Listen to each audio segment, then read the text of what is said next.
जितनी भी सल्तनतें आई हैं सबसे ज्यादा किसका था? मंगोलों का। सबसे ज्यादा कंट्रोल किनका था? मंगोलों का था। इंसान को छोड़ते नहीं थे, बस्तियां वो वैसे जला देते थे।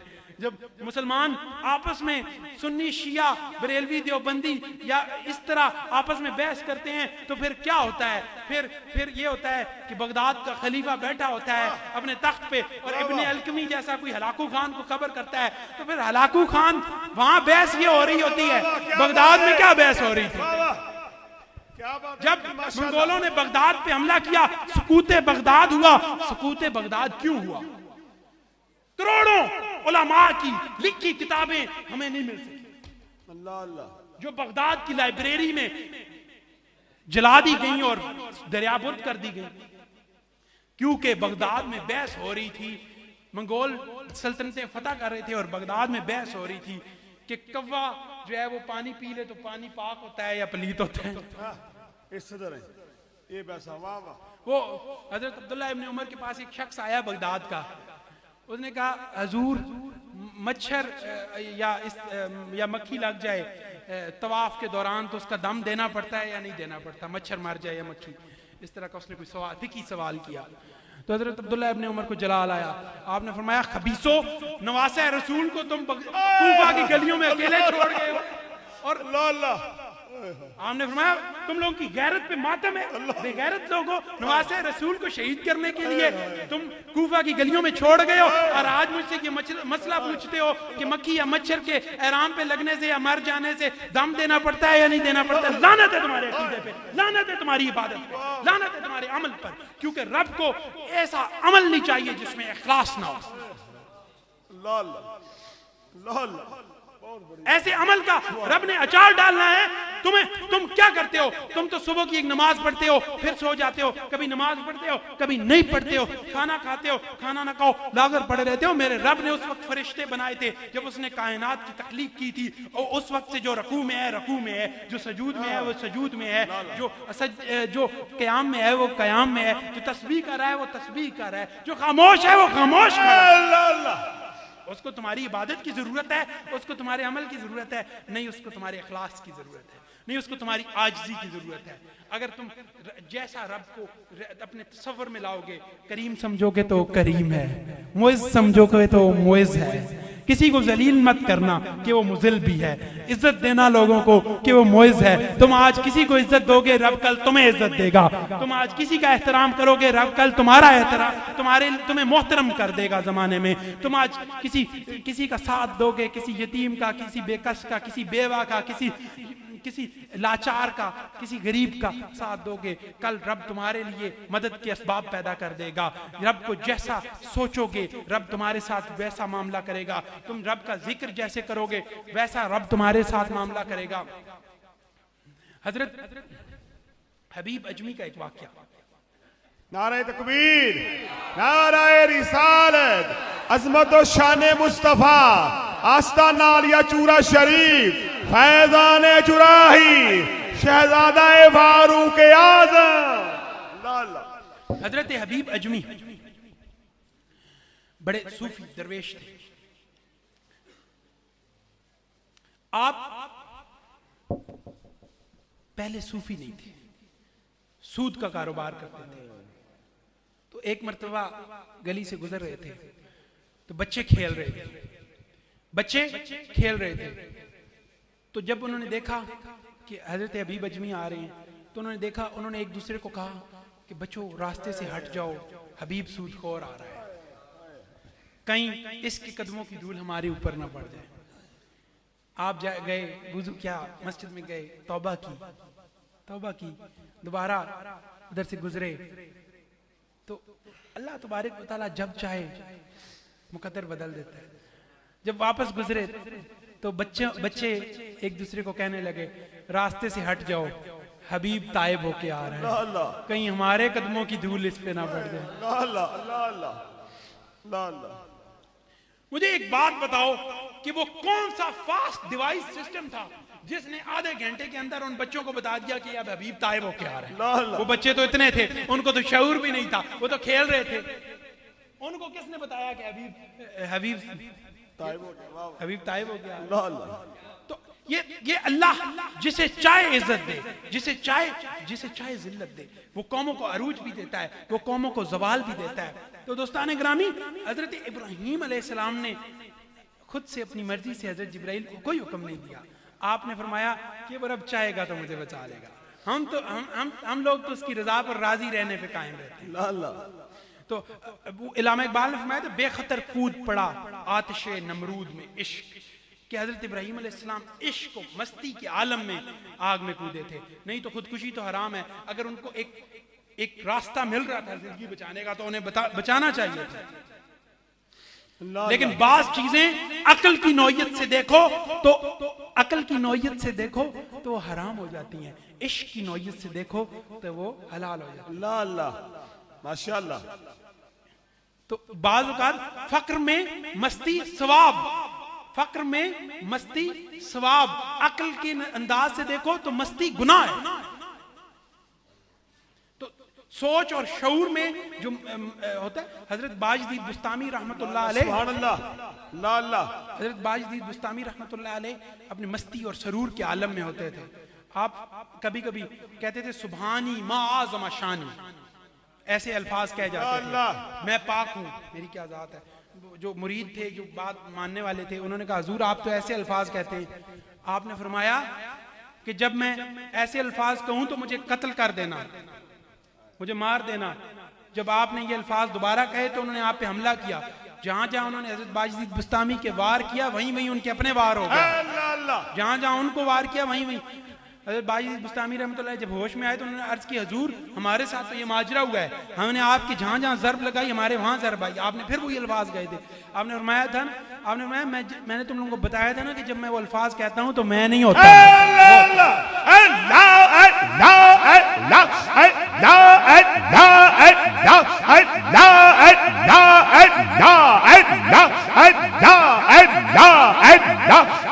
आपने फरमाया जब मैं वो अल्फाज कहता हूं तो मैं नहीं होता, वो होता है। मंसूर हलाज था। मैं बड़ा हैरान हुआ, मैंने मुजद्दिद अल-फिसानी रहमतुल्लाह अलैह के मकतूबात खोले, मैं बहुत हैरान हुआ। मंसूर हलाज का सूफिया ने उस वक्त साथ नहीं दिया था और उलमा ने भी साथ नहीं दिया था, क्योंकि उसने अनल हक का नारा लगाया था। लेकिन याद रखो, तसव्वुफ की किताबों में मकतूबात मुजद्दिद अल-फिसानी रहमतुल्लाह अलैह से ज्यादा मुस्तनद कोई भी चीज, बेशक सुभान अल्लाह। हर सूफी, हर आलिम दीन, हर मकतबा फिक्र का, सिर्फ अहले सुन्नत नहीं बल्कि देवबंद ने भी मुजद्दिद अल-फिसानी रहमतुल्लाह अलैह के मकतूबात के तर्जुमे लिखे। तकी उस्मानी जो आज देवबंद का सबसे बड़ा आलिम है, उसने भी खुद ट्रांसलेशन करवाई है मुजद्दिद अल-फिसानी रहमतुल्लाह अलैह। सुभान अल्लाह माशाअल्लाह। देवबंद ने भी जो है वो मुजद्दिद अल-फिसानी रहमतुल्लाह अलैह को मानते हैं। मैं बड़ा हैरान हुआ कि मुजद्दिद अल-फिसानी रहमतुल्लाह अलैह फरमाते हैं, जब मंसूर हलाज ने कहा था अनल हक कि मैं रब हूँ, तो उस वक्त उलमा ने उसके कत्ल का दिया था और उसे फांसी चढ़ा दिया गया, सूली चढ़ा दिया गया। मुजद्दिद अल-फिसानी रहमतुल्लाह अलैह ने फरमाया था कि मंसूर हलाज ने जब ये कहा था कि मैं रब हूँ तो उसने ये नहीं कहा था कि मैं रब हूँ, उसने ये कहा था कि मैं नहीं हूँ, रब है। अल्लाह अल्लाह, मैं नहीं हूँ। वाह वाह माशाअल्लाह। ये वो एक सूफिया की दो आलम होते हैं, एक शुक्र का आलम होता है, एक सैब का आलम होता है। शुक्र के बादशाह बाजदीद बुस्तामी रहमतुल्लाह अलैह, क्या बात है। हालत सैब के बादशाह हजरत जुनैद बगदादी माशाअल्लाह। सूफिया की दो हालतें होती हैं। क्या बात है। उधर हजरत जुनैद बगदादी का क्या आलम है।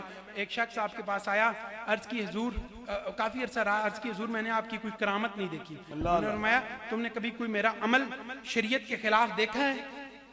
अल्लाह। हम लोग कहते हैं ना, हम लोग बात कहते हैं कि जी जो सूफी या इस तरह का शख्स जो शरीयत के खिलाफ अमल करे वो काफिर है। बिल्कुल काफिर है जो शरीयत के खिलाफ अमल करे, लेकिन सूफिया में बाज हालतें ऐसी होती हैं। अगर आज उलमा इस चीज को देखें कि हजरत बाजदीद बुस्तामी रहमतुल्लाह अलैह ने कहा था कि सुभानी माज़म शानी, तो हजरत बाजदीद बुस्तामी रहमतुल्लाह अलैह तो फिर मुशरिक है। फिर मंसूर हलाज तो मुशरिक है कि उसने कहा था कि अनल हक। लम्हा फिक्रिया है, एक बहस है उलमा की, एक बहस है कि फिर मंसूर हलाज ने कहा था अनल हक, तो फिर तो वो तो काफिर है। लेकिन हजरत मुजद्दिद लिसानी ने इसकी साइड क्यों ली थी? मुजद्दिद पाक ने फरमाया था कि जब मंसूर हल्लाज ने कहा मुझे, क्योंकि मुजद्दिद पाक ने फरमाया था कि मैं रब्बानी हूँ, मेरा सिलसिला अल्लाह तबारक व तआला से बराए रास्त है, मैं रब से बराए रास्त फैज हासिल करता हूँ। मुजद्दिद पाक ने फरमाया था कि मैं रब्बानी हूँ, मेरा सिलसिला रब्बानी है, मेरा सिलसिला रब्बानी है, मैं रब से बराए रास्त फैज हासिल करता हूँ। मुजद्दिद पाक ने फरमाया था कि मंसूर हल्लाज जो है उसने जब ये कहा था कि मैं रब हूँ, तो इसने ये नहीं कहा था कि मैं रब हूँ, मैं नहीं हूँ, रब है। तो सूफिया के मिजाज होते हैं कि बाद सूफिया कहते हैं कि साफ बेहतर है, साफ बेहतर है, हालत होश बेहतर है, हालत होश में इंसान ऐसी कोई खता नहीं करता बाज। लेकिन हज़रत बायजीद बुस्तामी रहमतुल्लाह अलैह और उनके मानने वाले बाज सूफिया कहते हैं कि हालत शुक्र बेहतर है, हालत मस्ती बेहतर है, कि उसमें रब का दीदार और मुशाहिदा हक होता है। माशाअल्लाह, सुभान अल्लाह। हालत साफ में वो मुमकिन नहीं है। मुझे हजरत दाता अली हजवेरी रहमतुल्लाह अलैह की कश्फुल माजूब उठा के देखो तो हजरत दाता अली हजवेरी ने तो नबी पाक सल्लल्लाहु अलैहि वसल्लम की एक हालत को भी हालत शुक्र से ताबीर किया है।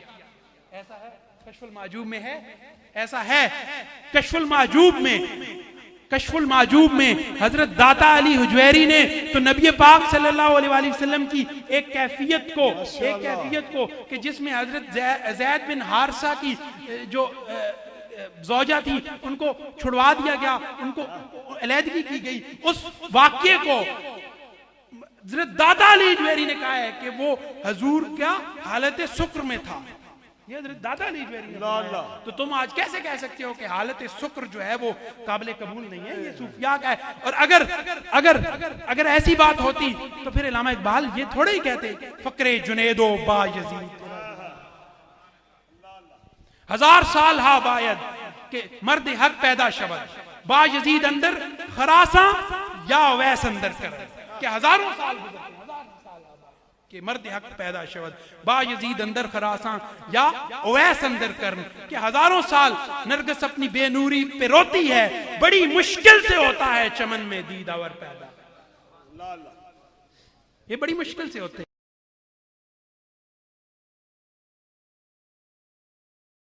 फक्र को इतनी आसानी से हासिल नहीं किया जाता, ये बड़ी मुश्किल से होता है। हजरत जुनैद बगदादी के पास एक शख्स आया, अर्ज की हजूर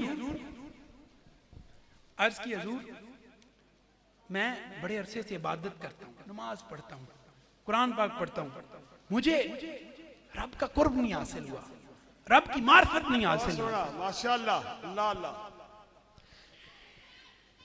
आपने फरमाया तुम इस तरह करो, अगर चाहते हो कि रब की मार्फत हासिल करो जल्द। उन्होंने कहा जी हुजूर मैं 30 साल से इबादत कर रहा हूँ, रोजे रखता हूँ, नमाजें पढ़ता हूँ, मैं तो चाहता हूँ कि मुझे रब का कुर्ब हासिल हो। आपने फरमाया फिर जो इलाज मैं, जो फकी मैं बताता हूँ उस पे अमल करो, जो इलाज मैं बताता हूँ उस पे अमल करो। आपने फरमाया तुम इस तरह करो, अखरोट का एक टोकरा खरीदो, अखरोट का ये नहीं बताया कि फलां नफल पढ़ो, फलां वजीफा करो, फलां इबादत करो। हजरत बायजीद बुस्तामी का तरीका बड़ा सादा था। आपने फरमाया चाहते हो रब का कुर्ब हासिल करो तो अखरोट का एक टोकरा खरीद लो, बाजार में चौक में जाके बैठ जाओ और कहो कि जो मुझे जूती मारेगा या पत्थर मारेगा मैं उसे एक अखरोट दूंगा, या जो मुझे गाली देगा या बुरा भला कहेगा या पत्थर मारेगा मैं उसे एक अखरोट का टोकरा दूंगा। हाँ, और जाने से पहले अपने बाल भी मुनवा लेना, आंखों के ये जो अबरू होती हैं इनको भी साफ कर देना, मूछे भी साफ कर देना, दाढ़ी भी साफ कर देना। उसने कहा ला हौला वला कुव्वत, आप कैसी बात कर रहे हैं? हजरत बायजीद बुस्तामी ने कहा अब जो तुमने लाहौल पढ़ी है तुम गुनाहगार हुए हो। गुनाहगार हो गए, वाह वाह क्या बात है। हजरत बायजीद बुस्तामी रहमतुल्लाह अलैह ने फरमाया कि अब मेरी इस बात पे जो तुमने लाहौल पढ़ी है तुम गुनाहगार हुए हो, ये है फक्र। वाह वाह। हालांकि वो आबिद नहीं था, आबिद था, जायद नहीं था, जायद था, वो इबादत नहीं करता था, साइम नहीं था, रोजे रखता था, हज नहीं करता था, करता था, रब को नहीं मानता था, मानता था, इबादत नहीं करता था, करता था, उलमा की नहीं मानता था, मानता था, सब कुछ करता था। रब का कुर्ब क्यों नहीं नसीब हुआ? क्योंकि मैं कहता हूं ना कि दिल के कुएं में नफ्स अमारा का कुत्ता है, नफ्स अमारा का कुत्ता है, हर चीज पे गरूर होता है, मेरे पास इज्जत है, मुझे इज्जत पे गरूर होगा। मेरे पास दौलत है, मुझे दौलत पे गरूर होगा। मेरे पास इल्म है ना, मुझे इल्म पे गरूर होगा। अगर मैं आबिद हूं, मुझे इबादत पे गरूर होगा। याद रखो, दौलत वाला गरूर फिर भी चलता है, इज्जत वाला गरूर फिर भी काबिल बर्दाश्त हो जाता है, लेकिन इबादत पर गरूर कभी रब बर्दाश्त नहीं करता। रब कभी इबादत पर गरूर बर्दाश्त नहीं करता। अगर रब ने इबादत का गरूर बर्दाश्त करना होता तो फिर शैतान का करता, इबलीस का करता। इबादत पर गरूर सबसे पहले किसने किया था? शैतान ने। इल्म पे गरूर किसने किया था? शैतान। अगर इल्म पर, इबादत पर, तक अपने परहेजगारी पर गरूर काबिल कबूल होता तो आज इबलीस जिब्राइल की जगह होता।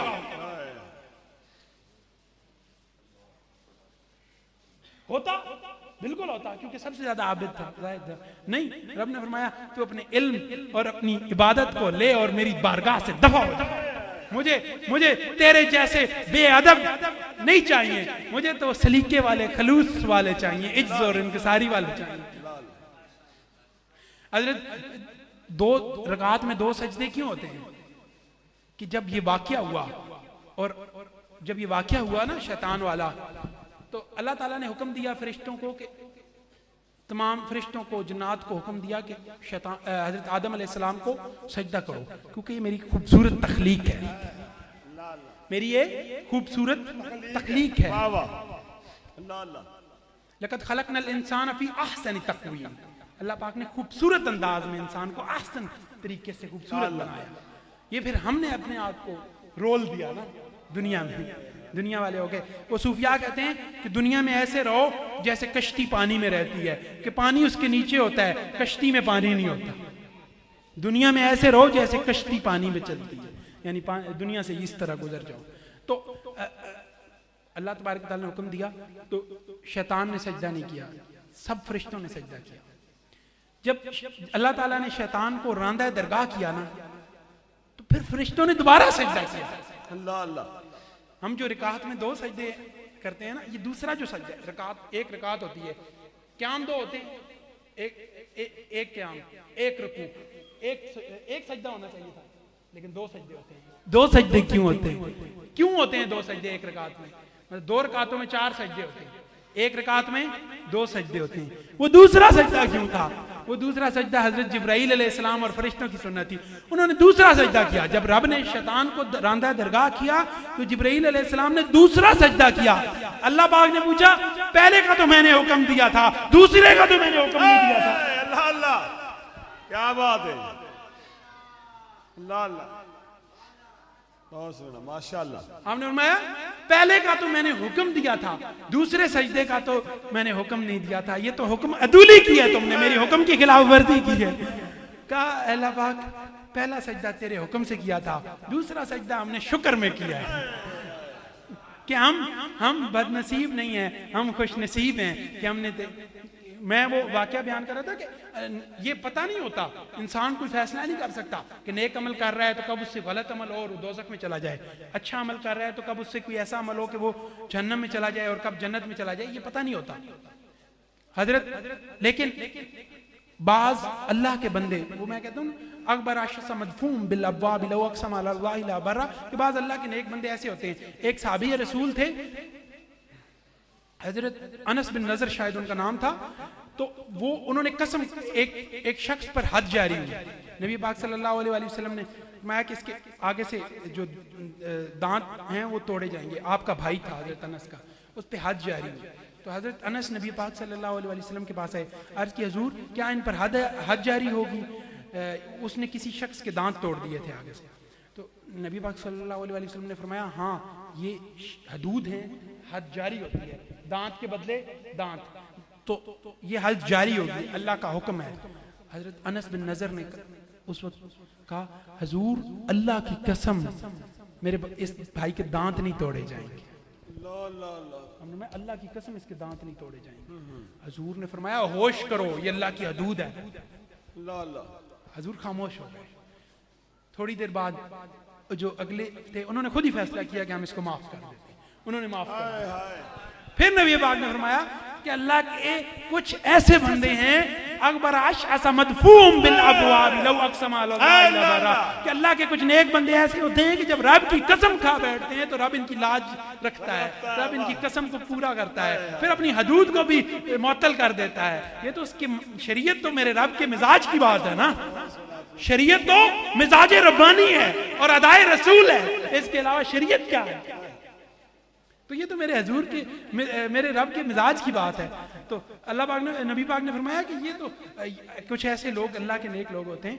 तो बाज उस हजरत मुजद्दिद अल-फिसानी रहमतुल्लाह अलैह ने अपने बेटे हजरत ख्वाजा मोहम्मद मासूम को, हजरत ख्वाजा मोहम्मद नक्शबंद को जब भेजा एक उस्ताद के पास, उस्ताद तो बेटों को ने मुराकबा किया, बेटों को पता चल गया कि उस्ताद शकी है। मैंने कहा था ना कि आपको पता नहीं होता कि कौन नेक अमल करता रहे और जन्नत में चला जाए, कौन बद अमल करता रहे और जन्नत में चला जाए, तो पता नहीं चलता। हज़रत मुजद्दिद अल-फिसानी रहमतुल्लाह अलैह ने अपने बेटों को हुक्म दिया कि उस्ताद के पास जाओ, सबक पढ़ो। बेटों ने इनकार किया, हुजूर ये तो जहन्नमी है, हम इसके पास क्यों जाएं?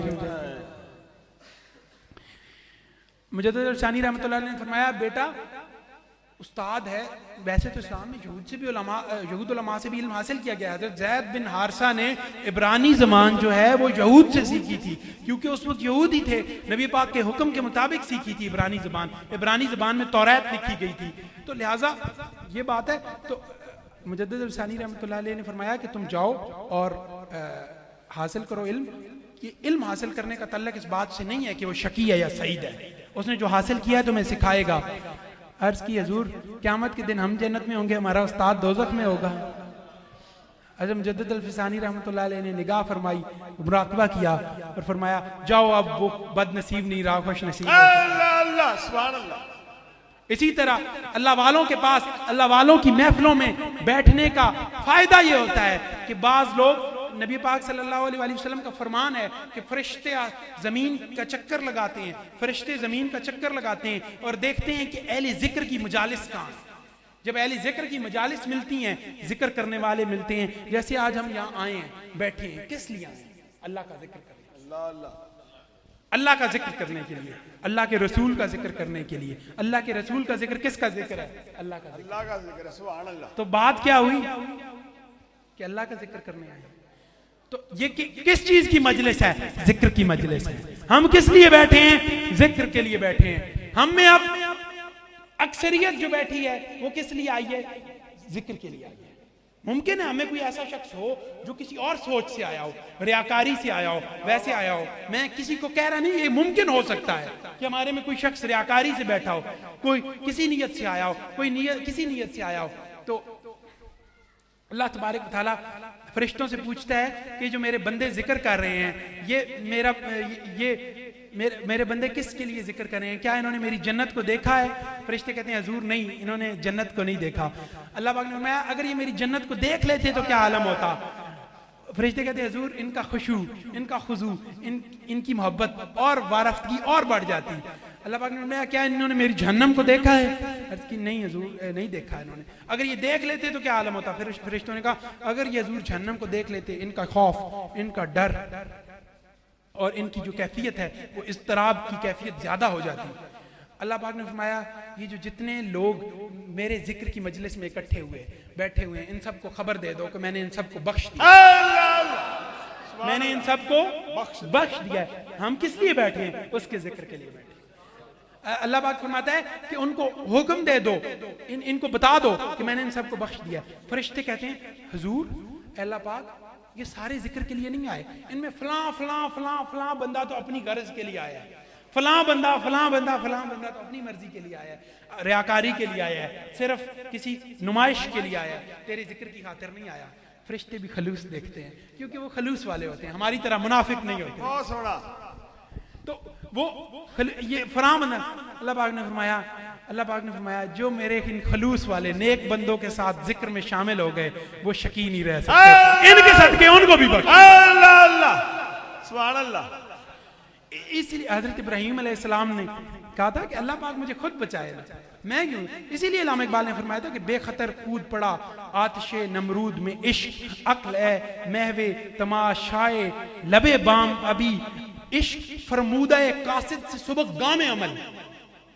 अल्लामा इकबाल फरमाते हैं इश्क फरमूदा कासिद से सुबह गाम अमल, यानी इश्क हुक्म करता है। वो उर्वा बिन मसूद सकवी जब नबी पाक की बारगाह में थे ना, उन्होंने कहा था अबू सुफियान सुनो, मोहम्मदी जो हैं वो किसी बात पर बहस नहीं करते, मेरे नबी जब बात करते हैं तो खामोशी से सुनते हैं, फिर जब हुक्म देते हैं तो तामील होती है।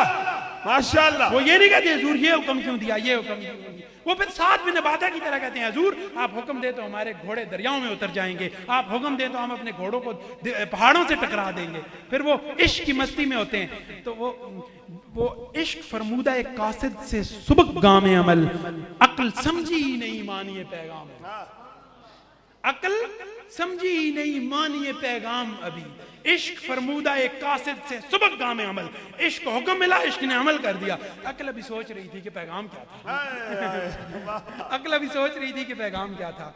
अल्लाह ताला हमारी इस महफिल को अपनी बारगाह में कबूल फरमाए। वमा अलैना अल्लाहुम्मा सल्ली अला सय्यिदना मौलाना मुहम्मदिन व अला आलिहि व अस्हाबिहि व बारिक व सल्लिम व सल्लु अलैहि। अल्लाह पाक ये जो कलाम पाक पढ़ा गया, तेरी महफिल की तेरे जिक्र की महफिल मुनक्किद की गई, ये जो अहबाब इकट्ठे हुए मोहब्बत से तेरे जिक्र की खातिर, इस महफिल को अपनी बारगाह के अंदर कबूल मंजूर फरमा। तेरी बारगाह में तेरा जिक्र करते हुए हमसे जो खताएं हुई अपने हबीब का सदका में माफ़ फरमा।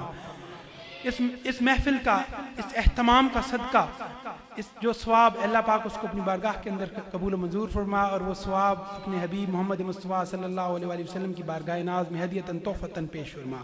आपके वसीला से इसका सवाब तमाम अम्बिया इकराम, तमाम मुरसलीन की बारगाहों में पेश फरमा, तमाम सहाबा इकराम, अहले बैत अतहार, पंजतन पाक, आले रसूल की बारगाहों में, तमाम ताबीन, तबा ताबीन, सिद्दीकीन, शुहदा, सालिहीन, मुकर्रबीन और आइमा दीन की बारगाहों में, तमाम सलासिल के तमाम बुजुर्गान दीन की बारगाहों में, और जितने भी मोमिनीन, मोमिनात, मुस्लिमीन, मुस्लिमात इस दुनिया फ़ानी से रुखसत हुए, उन सब की रूहों को इसका सवाब पेश फरमा। खसूसियत से सिलसिला नक्शबंदिया के तमाम मशाइख की बारगाहों में इसका सवाब पेश फरमा।